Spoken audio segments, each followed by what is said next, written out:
Héroltais, Héroltaises, bonjour, bonsoir. Les aléas du direct, c'est pour vous, c'est maintenant. Pendant une trentaine de minutes, demandez le programme ce soir au sommaire des ADD sur TV Sud, un concert caritatif, même deux, pour la bonne cause. Ça s'appelle Viva España. Nous avons l'honneur d'avoir monsieur le consul de Monaco à Montpellier. Il est avec nous sur ce plateau pour nous parler de ces deux rendez-vous. Éric Lousteau, bonsoir monsieur. Bonsoir et monsieur. Rendez-vous dimanche 16h à Fabrègues et au Palais des Congrès de Béziers. Ce sera samedi à 21h. 25 artistes, des musiciens, des orchestres, des carabiniers, du Prince de Monaco qui seront là. On va voir ça dans un instant. Vous avez envie de voyager, de vous détendre, envie d'évasion, ça tombe bien. Nouvelle édition de Plaisir d'Héros au Domaine d'Eau, au nord de Montpellier. C'est dimanche et c'est gratuit. On va parler de ce joli rendez-vous qui aura lieu le 23 avril, si je ne dis pas de bêtises, de 10 à 18h. 200 exposants, une vingtaine de vignerons, voilà pour les chiffres. Et les deux invités, Christian Bénézis, vice-président du Conseil général de l'Hérault. Bonsoir Christian et bienvenue. C'est le 13 avril, que je ne me trompe pas. C'est dimanche. Et c'est dimanche, exactement. Dimanche. Et Pascal Schmitt, bienvenue Pascal, vous êtes directeur d'Hérault Tourisme pour donc ce rendez-vous qui a lieu ce dimanche. Ce samedi, il y a également une rencontre, une agora, c'est gratuit. On va parler des journalistes. Ah, les journalistes, avec les habitants de la Paillade. C'est organisé par Nourdine qui est avec nous sur ce plateau. Bonsoir, Nourdine Barra. Vous êtes un habitant de ce quartier à Montpellier, vous y avez grandi et vous êtes là également pour parler de cette rencontre que vous organisez entre les journalistes et également l'ensemble des habitants de ce quartier. On va parler également de musique, de jazz avec les petits hommes bleus et Sandrine qui sera là dans un instant, Sandrine Ross et Greg Salina. Bonsoir Greg est déjà sur ce plateau pour le quartet avec un nouveau groupe, du moins depuis quelques mois maintenant, mais surtout un nouvel album. On aura le live dans un instant, des sonorités de jazz plutôt sympathiques à découvrir dans un instant. La chronique d'écho avec notre ami Aurélie. Bonsoir Aurélie. Bonsoir Julien. Alors on va revenir sur Habitat Sud à Montpellier. On revient dessus pour voir les vitrines Tendance 2014.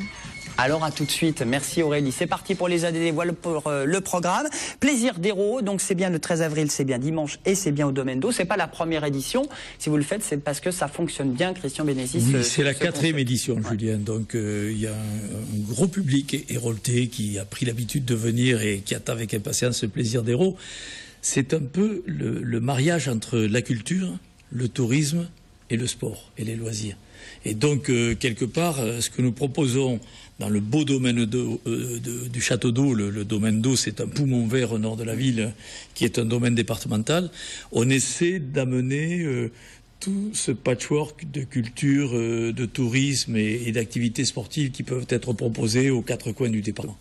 Et c'est l'occasion pour les urbains, mais aussi pour les gens de l'interurbain et du rural, de venir découvrir un peu ce qui se fait au nord de l'Hérault, à l'est ou à l'ouest de l'Hérault, et même sur la frange littorale. On sort les Montpelliérains un petit peu de leur vie. On essaie de les sortir de leur quotidien, qui est celui du travail certes, mais de temps en temps les loisirs, et de montrer que finalement notre département il est d'une richesse incomparable. Vous avez ces 100 kilomètres de frange littorale qui font la richesse maritime de notre département, mais vous avez tout cet arrière-pays, là, tout ce petit Québec, comme je l'appelle, depuis Minerve jusqu'aux Cévennes, qui donne un aperçu de la diversité que peut offrir notre département. Pascal Schmitt, 4e département touristique de France, c'est bien l'Hérault? C'est bien l'Hérault, effectivement, oui, tout à fait. C'est un grand département, une grande destination touristique qui se communique sous la marque Hérault le Languedoc, puisque 66% des Français assimilent complètement l'Hérault et le Languedoc. Et en fait, cette journée de plaisir d'Hérault, c'est l'occasion finalement de toucher la population locale, les habitants, les néo-habitants, puisqu'il y a 1000 habitants chaque mois supplémentaires dans notre département. Et ils sont eux-mêmes prescripteurs de séjour pour leur famille, pour leurs amis. Ils connaissent pas toujours, nous ne connaissons pas toujours si bien que ça notre département. Et il y a toujours beaucoup de nouveautés touristiques, loisirs, culture, ça a été dit, mais ça bouge beaucoup.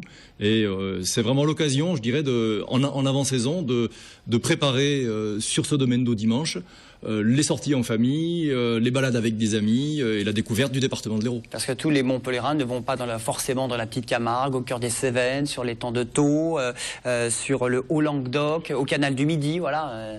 Alors qu'on est à 2 pas. C'est le moment, si vous voulez, de présenter un petit peu cette destination en miniature sur ce domaine d'eau, avec les principaux prestataires qui seront présents dans le domaine culturel, sportif, évidemment touristique, bien entendu.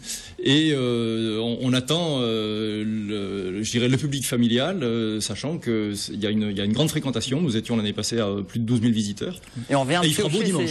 Il fera beau dimanche aussi. Merci Absolument. Pour la météo. On vient piocher ses idées, en fait, Christian. Ces idées, pour en même temps, pour ces week-ends. Il y aura des paniers garnis qui seront offerts pour que les familles puissent manger à midi, mais il faudra les gagner. Il faudra découvrir des situations, des lieux. Les questions sur l'Hérault, vous répondez bien, c'est repas gratos. Voilà. Et des séjours aussi. Et des séjours. On gagne absolument, on gagne des séjours, on gagne des lots, des prix. Voilà. Il y aura également le cirque de Navacelles. Révisez votre histoire, révisez votre géo de l'Hérault. Et la géographie. Et la géo de l'Hérault du 34. Et la géographie. Nous aurons d'ailleurs l'élection de la plus belle ou des plus belles photos qui illustrent les valeurs de ce département d'Hérault-Languedoc. Nous avons eu, je crois, plus de 1000 candidatures. On en a tiré 18, d'où il faudra sortir les 3 plus belles.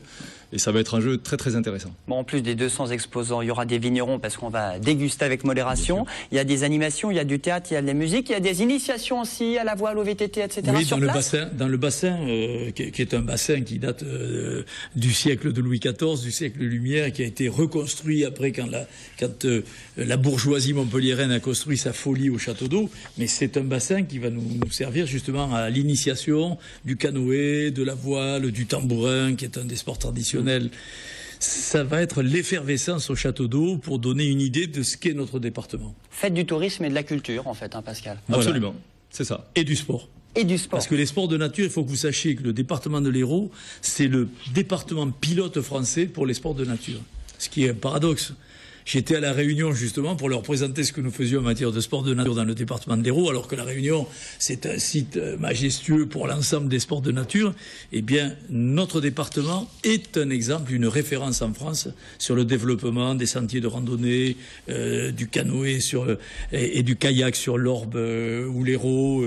On est la référence nationale en matière d'activité et de sport de nature. Bon, rendez-vous pour ce moment de découverte, de convivialité. C'est bien d'aller sur Internet, mais c'est bien aussi c'est directement en face à face, c'est ça qui est bien, pour piocher ses idées, pour occuper ses week-ends et ses vacances, c'est Plaisir d'Hérault, c'est gratuit, 10 à 18h, domaine d'eau, Poumon Vert de Montpellier, on l'a dit, et c'est dimanche à Montpellier, au nord de la ville. Avec d'excellents repas préparés avec des produits locaux à des tarifs tout à fait accessibles pour donc aligot, tiel de Sète, les huîtres de Bouzigues et tout ça, quoi. Et les meilleurs tout cela sera prêt. Et les meilleurs vins locaux, parce qu'on parle jamais assez de la viticulture héraultaise. On est parmi les départements, peut-être celui qui a le plus progressé en matière de qualité sur les vins. Et une vingtaine de vignerons qui oui, mais je sais, seront présents. On en a à peu près 75 qui nous suivent régulièrement dans toutes les opérations. D'ailleurs, seront proposées des séances d'initiation à l'œnologie par des spécialistes. Exactement. Qui seront très intéressantes. Eh bien, rendez-vous au domaine d'eau à Montpellier, les amis. Ce sera donc dimanche, bel événement avec TV Sud. Merci beaucoup. Pas très loin du domaine d'eau, quartier Malbosque. Eh bien, on a la Paillade, un quartier bien connu. Et vous organisez, Nourdine, eh bien, régulièrement des conférences, des rencontres, on dira ça comme ça. C'est la 25e rencontre. Et là, le thème sur cette agora, ce sera donc samedi, c'est sur les journalistes, le monde des médias. C'est ça. Alors nous, le terme qu'on emploie le plus souvent, c'est agora, parce que le terme n'est pas du tout galvaudé. C'est une discussion qui se passe en public ou au plus près des gens dans le centre commercial, et la parole leur est donnée. On attend même d'eux une véritable contribution de par leurs remarques, leurs sentiments face à ce qu'ils entendent pour alimenter la discussion. C'est-à-dire des journalistes et des habitants qui se rencontrent. Alors c'est la 25e, ça fait 2 ans, c'est la 25e et c'est la 5e fois qu'on reconduit cette agora autour du thème du journalisme. C'est une question qui, dans le quartier, passionne. Enfin, quand je dis passionne, le sentiment le plus largement partagé quand même et porte un regard très critique à l'endroit de la presse. Les gens ont très bien compris que les médias se situaient en intermédiaire entre un quartier, la vie qu'on y mène, et un extérieur. Et très souvent, les gens ne sont pas très en phase avec l'image véhiculée par la presse. C'est quoi les idées reçues justement des habitants d'un quartier populaire comme la Paillade sur les journalistes? Alors c'est celui des habitants à l'égard des journalistes, c'est quand même le reproche qui leur est fait, c'est de s'attarder sur tout ce qui ne va pas dans le quartier. Mais comme ces rencontres-là ont une aspiration éminemment réciproque, l'idée aussi c'est d'amener des journalistes au plus près des quartiers et aussi affiner leur connaissance du quartier. Et ce qu'on souhaite après une agora, c'est quand même que l'on parte tous meilleurs connaisseurs les uns des autres. Ne pas faire un procès aux médias, tordre le cou à ces idées reçues en disant que les journalistes ils font leur boulot et la plupart en général. Moi je suis journaliste alors je défends votre truc. C'est exactement ça. Les journalistes qui viennent font préfigurer assez bien cette idée que on parle de la presse et on porte un regard assez global, mais là aussi, il est affaire de responsabilité individuelle. Ces journalistes qui viennent sur leur temps libre, on leur confère quand même toute l'écoute qu'ils méritent pour cela, et ce sont des nuances qu'ils apportent. Et en retour, de par leurs remarques et leurs réactions, les habitants aussi partagent ce ressentiment que les journalistes ont le droit d'entendre.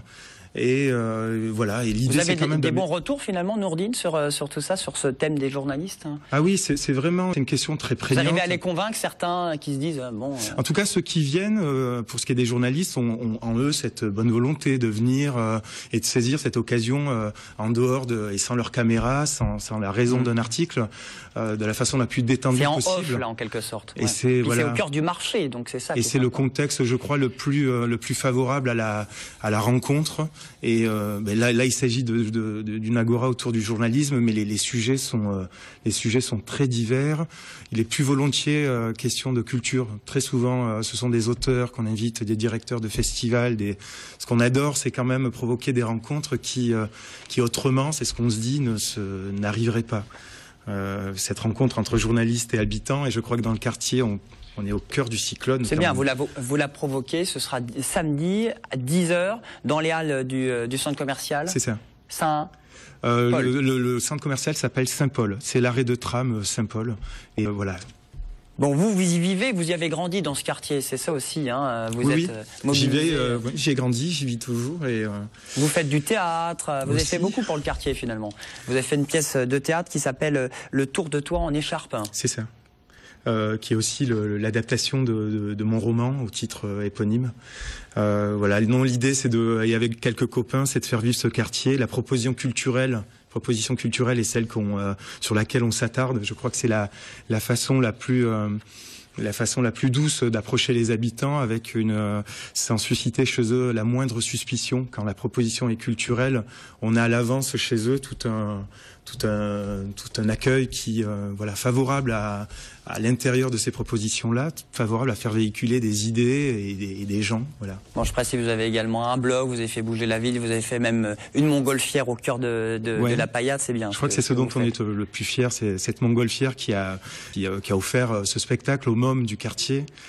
Des mômes à qui manque un petit peu de précédent poétique. On peut pas mettre tout le monde dans la nacelle, hein, attention. Non, ils montaient par 4 et encore aujourd'hui, les enfants m'arrêtent dans la rue et aux copains avec qui on l'organisait pour me demander quand est-ce qu'elle revient. J'espère vraiment la faire revenir, cette montgolfière. Il y avait tout un symbole autour de cette montgolfière, c'était de faire monter des mômes dessus, qu'ils dépassent ce quartier et qu'ils regardent à l'horizon et qu'ils aient envie de bouger et d'aller ailleurs. C'était tout le symbole de... Bon, rendez-vous en tout cas au centre commercial, c'est gratuit évidemment, 10h à bâton rompu entre les journalistes et tous les habitants de la Paillade qui souhaitent. Ce sera au centre commercial Saint-Paul de Montpellier samedi matin. Merci beaucoup Nourdine pour ces 25e Agora 25e rencontres. On enchaîne avec la chronique d'écho d'Aurélie.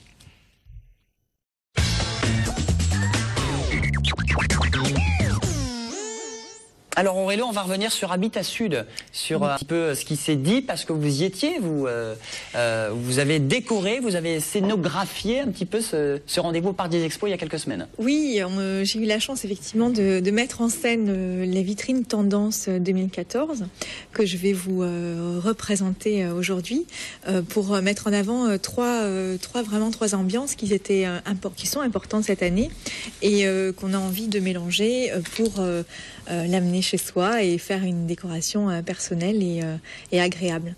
Donc nous avons effectivement créé sur un espace de 100 mètres carrés nous avons travaillé sur 3 ambiances. Donc celle-ci, c'est l'ambiance qui revient beaucoup et qui est le côté très vintage en fait, un retour vraiment aux meubles qu'on avait avant, qu'on peut retrouver dans un grenier, qu'on peut chiner et que l'on peut réinterpréter, recolorer. Il y avait même un espace vintage cette année. C'est pour ça, voilà, tout à fait. Il y avait un espace vintage avec un espace brocante aussi qui était agréable et qui permet. C'est ce que les gens aiment dans la décoration, c'est de pouvoir mélanger vraiment différents objets, des choses auxquelles on est sensible, de famille des fois, ou des choses que l'on retrouve effectivement dans des brocantes qu'on peut acheter, des coups de cœur que l'on peut avoir comme ça. Christian, vous êtes vintage, vous aimez bien cette déco? Ça. L'ancien relooké, c'est ça en fait hein. Oui, on les réadapte. Alors, il y avait des choses qui étaient déjà effectivement des miroirs soleil, donc en rotin, ou des sièges en rotin. Votre stand. Vous êtes passé. Je t'ai vu, toi. Et puis d'autres choses qu'il faut repatiner, ou lesquelles il faut redonner un petit coup d'éclat parce que c'est un petit peu usé, mais tout en respectant un petit peu l'objet. Puis il y a plein de couleurs, ça éclate. Alors voilà, c'était très coloré. C'était un parti pris parce que la déco, c'est quelque chose de vivant, de très coloré. Là, c'était le côté très ethnique, en fait, qui a un côté plus graphique, avec des matériaux plus naturels, des impressions comme ça qui sont assez fortes, toujours dans des couleurs naturelles, des beiges, des jaunes, avec un créateur de lampes qu'on avait déjà vu ici, Jean-Luc Ma. Et puis un côté vraiment, on peut pas passer au travers, le côté type atelier, type loft un peu, avec des casiers en métal, toujours ce côté un petit peu oxydé. Et ces meubles où vous avez ce meuble en bois avec ces mélanges de matière, de métal, ces patines aussi qui sont travaillées, des chaises en métal comme des chaises que vous avez en haut là, qui sont des chaises Nicole, qui sont du mobilier en fait design des années 50, 60, qui sont réadaptés. Alors c'est vous en fait qui chinez toutes ces petites dans les magasins, les petites boutiques de l'écusson de Montpellier. Oui, avec des petits créateurs, des grandes enseignes, tout ça mélangé pour montrer qu'effectivement il n'y a pas toujours qu'une seule ligne, mais tout est mélangé et tout ça a été mis en scène dans des palox que l'on avait récupéré à Monguio ou Lunel, voilà, et qui donne ce côté vraiment qui était très original et que les visiteurs ont beaucoup apprécié. Donc voilà un petit peu pour vous donner un aperçu des vitrines tendance 2014. Eh bien, vous y serez peut-être l'année prochaine. C'est une fois tous les ans, tous les 2 ans, c'est tous les ans. Hein, pour Habitat Sud, qui est un bel événement et qui a très bien marché, comme quoi les gens aiment bien le Made in France et puis ils aiment bien aménager leur chez-soi. Oui. Bon, bonne adresse Aurélie Granier, n'hésitez pas, votre blog, votre site internet pour avoir des contacts et toutes les infos. Merci beaucoup Julien. Aurélie, à très très bientôt pour une prochaine chronique déco. On va continuer avec un concert caritatif les amis. Viva España s'annonce déjà les couleurs andalouses je crois. Vous avez 2 dates. Si vous êtes du côté de Béziers, ça tombe bien, c'est ce week-end, c'est samedi à 21h. Vous êtes du côté de Montpellier, c'est à Fabrègues, ce sera dimanche à 16h. Et c'est organisé par le consulat de Monaco et le consul de Monaco à Montpellier est sur le plateau. Monsieur le consul, tout va bien pour vous? Bonsoir Julien, merci, tout va bien. Bon, vous êtes consul, pas depuis 1866, mais le consul de Monaco à Montpellier existe depuis 1800. Nous avons une présence consulaire en Languedoc-Roussillon depuis 1866. Ouais. Quant à Montpellier, la création du consulat, c'est 9 octobre 1945. Il connaît les dates par cœur. Est-ce qu'il y a beaucoup de monégasques, de ressortissants Quelques chiffres, nous avons 8000 nationaux, dont 500 monégasques dans le monde entier. Donc effectivement, nous sommes un petit pays par la surface, mais également par le nombre de ressortissants. Mais il n'empêche que Monaco est extrêmement présent à l'international. Bon, monsieur le consul, vous venez rarement sur les plateaux, c'est même la première fois que vous venez aux Aléas du Direct, mais vous venez aussi surtout pour la bonne cause, parce qu'il y a 2 concerts caritatifs avec, cet anciennement ça s'appelait la fanfare, mais maintenant c'est un véritable orchestre. Tout à fait. Son Altesse Sérénissime, le prince Albert II, prince souverain de Monaco, a mis à disposition de l'association Céline de Béziers, ses carabiniers, plus exactement sa fanfare. Donc la fanfare des carabiniers du prince s'est transformée en orchestre. Alors ça, ils font une tournée en quelque sorte et il y a 2 dates dans l'Hérault. Hein. Voilà, 2 premières dates ce mois-ci et nous reviendrons au mois de juin au château de Castries notamment, ainsi que sur le parvis des Arènes de Nîmes. Alors c'est pour la bonne cause, c'est pour l'association Céline L'association Céline de Béziers, nous avons un but. Nous voulons aménager un service d'hématologie dans un hôpital de Montpellier. Donc nous nous avons nos carabiniers qui très généreusement se sont mis à disposition, ont fait 18 mois de répétition pour faire un concert autour du thème de l'Espagne, d'où le titre Viva España. Alors Viva España avec des sonorités andalouses, parce que je crois qu'il y aura une danseuse... Une danseuse de flamenco, Elodie Rodriguez, et les carabiniers seront accompagnés du chanteur Antolí Molins, qui sera, j'allais dire, la tête d'affiche. Voilà, célèbre chanteur. D'habitude, ils se mettent pas ensemble. C'est une première aussi de tout mélanger. Non, c'est la première fois que nos carabiniers, ce sont des militaires, se transforment vraiment en orchestre. Qu'est-ce que ça vous inspire, Christian Bénézis? Beaucoup de choses, parce que l'Andalousie, pour moi, c'est une référence au niveau de notre civilisation euro-méditerranéenne. Ça, c'est une première chose. Et puis que Monaco s'implique, moi, ça me fait vraiment plaisir. Je connais personnellement le prince Albert. Je l'appelle pas Son Altesse.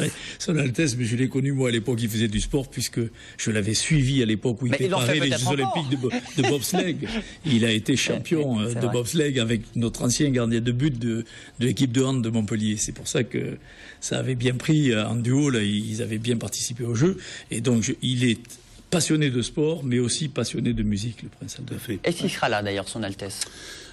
Il est prévu notamment le déplacement de la princesse Stéphanie parmi les dates que nous faisons en France. Par contre, l'Orchestre des Carabiniers du Prince et Antolí Molins, nous partons en septembre à Madrid, jouer devant le roi d'Espagne, et le prince Albert II nous rejoindra à Madrid. Eh ben, disons, du beau monde, et pour la bonne cause, concert caritatif. Donc, ces deux dates, samedi à Béziers et dimanche après-midi. Et dimanche à 16h à Fabrègues. Le prix, qu'on le dise? Alors, le premier concert Béziers, ça sera 25 €. Et la municipalité de Fabrègues, nous ayant beaucoup aidé financièrement, à Fabrègues, ce sera 10 €.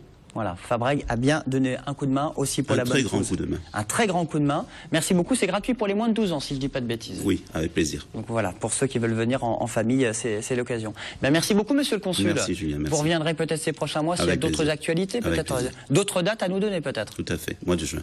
Voilà, il nous fait déjà un teasing pour la suite. Merci beaucoup, monsieur. On va terminer avec de la musique et on va terminer avec du jazz. Vous aimez le jazz, vous allez vous régaler. Là aussi, un groupe franco-italien, on le présentera comme ça. Bonsoir Sandrine. Bonsoir. Vous, c'est le saxophone, votre instrument préféré? Oui, depuis longtemps.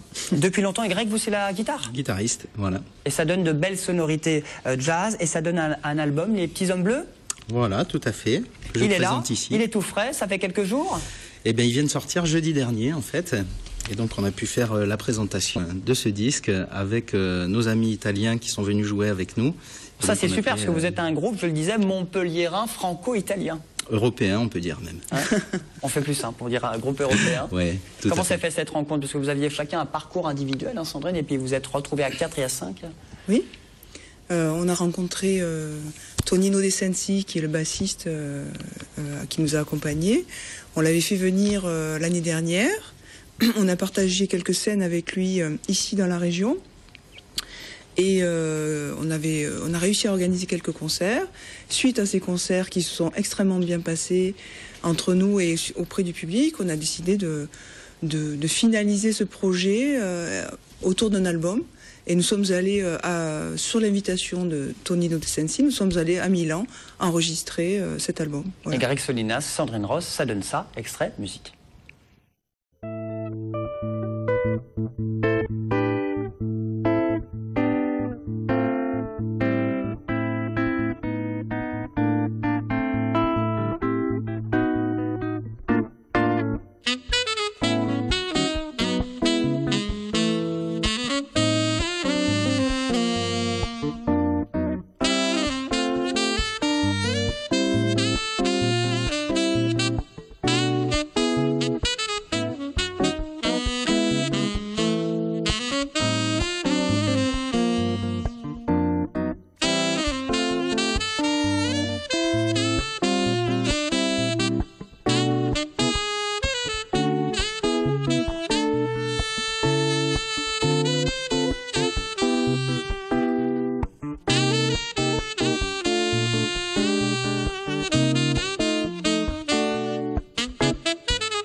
Alors comment s'appelait ce titre extrait de votre album? Alors ça, c'est un titre qui s'appelle le Kite Loop. Le Kite Loop. Kite Loop, c'est dédié, c'est une composition que j'ai faite, dédiée à tous les kitesurfers de la planète. Qui adore le jazz? Ma foi, allez savoir. Il y a une histoire entre le kite et le jazz, vous. Il y a un dossier, non? Il y a quelque chose? Non, pas forcément. Je suis kitesurfer moi-même et jazzman. Et donc, voilà, c'était le morceau pour aller faire du kite. Eh ben, si vous aimez le kite, comme notre ami Edouard qui bosse à TV, vous allez vous régaler. Vous étiez au Jam vendredi, samedi, dimanche? Non, nous étions au Jam jeudi. Nous sommes partis en tournée après cette date-là avec nos amis italiens. Nous avons enchaîné sur Toulouse, au Mandala, etc., etc. Bon, pas de date à Montpellier pour l'instant? Non, là, la sortie est faite. Donc, ils reviendront et nous espérons surtout finaliser notre venue, nous, à Milan, pour jouer avec eux. Échange de bons procédés. Hein. Voilà, exactement. Bien manger là-bas. On rappelle donc le nom de votre album, Les Petits Hommes Bleus, et que vous êtes également 5. Hein. Il y a Greg, il y a Sandrine, il y a vous deux. Il y a également Francesco Servino, Nicolo Fragile et Tonino De Sensi. Pas Torino, Tonino De Sensi. Très bien, je suis plus espagnol qu'italien moi. Bon, merci beaucoup en tout cas d'être venu sur le plateau, merci les amis. Roger. Vous avez un site internet pour toutes les infos. GregSolinas.com aussi. Exactement. Si vous voulez, Et Facebook pour suivre ce quartet version jazz si vous aimez la musique. Merci beaucoup, monsieur le consul. Merci.